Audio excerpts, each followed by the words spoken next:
அடிக்கடி நெஞ்செரிச்சல் பிரச்சனைனால கஷ்டப்படுறவங்க அந்த பிரச்சனை குறைய என்ன பண்ணலான்றதை பற்றி தான் பார்க்க போகிறோம். ஆனால் அதுக்கு முன்னாடி இந்த நெஞ்செரிச்சல் எதனால் வருதுன்றதை பற்றி நம்ம தெரிஞ்சுக்கணும்.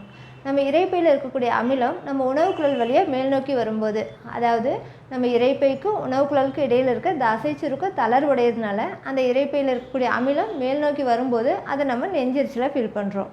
இந்த மாதிரி நெஞ்செரிச்சல் அதிகமாக இருக்கும்போது அதை குறைக்க என்ன பண்ணலான்னா, சாப்பிட்ட பிறகு ஜீரக தண்ணி குடிக்கிறது. தண்ணியில் ஜீரகத்தை போட்டு கொதிக்க வச்சு அந்த தண்ணியை ஆறின பிறகு கொஞ்சம் கொஞ்சமாக குடிக்கலாம்.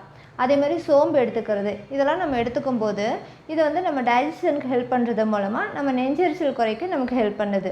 அதே மாதிரி வெது வெதுப்பான பால் எடுத்துக்கிறது, இளநீ குடிக்கிறது, வாழைப்பழம் சாப்பிட்றது இதெல்லாமல் கூட நமக்கு ஹெல்ப் பண்ணும். இந்த வாழைப்பழம் வந்து நமக்கு நேச்சுரல் ஆன்டாசிட் மாதிரி வேலை செய்யும். அது வந்து ஸ்டொமக் ஆசிடை வந்து நியூட்ரலைஸ் பண்ணுறது மூலமா நம்ம நெஞ்செரிச்சலை குறைக்க ரொம்பவே ஹெல்ப் பண்ணும்.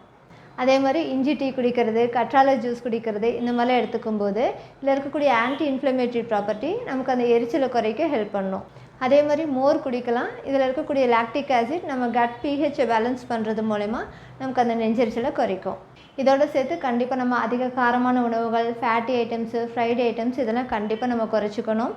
அதே மாதிரி சாப்பிட்ட உடனே தூங்க போகக்கூடாது. நம்ம தூங்க போகிறதுக்கு ஒரு 2 மணி நேரத்துக்கு முன்னாடியே கண்டிப்பாக நம்ம சாப்பிட்றணும். அதே மாதிரி சாப்பிட்ட பிறகு கொஞ்ச நேரம் வாக் பண்ணலாம். நம்ம படுக்கும்போது நம்ம தலை வந்து கொஞ்சம் ஹைட்டாக இருக்க மாதிரி அந்த மாதிரி படுக்கலாம். அதே மாதிரி வயிறு ஃபுல்லாக சாப்பிட்றதுன்றது அந்த மாதிரி பண்ணக்கூடாது.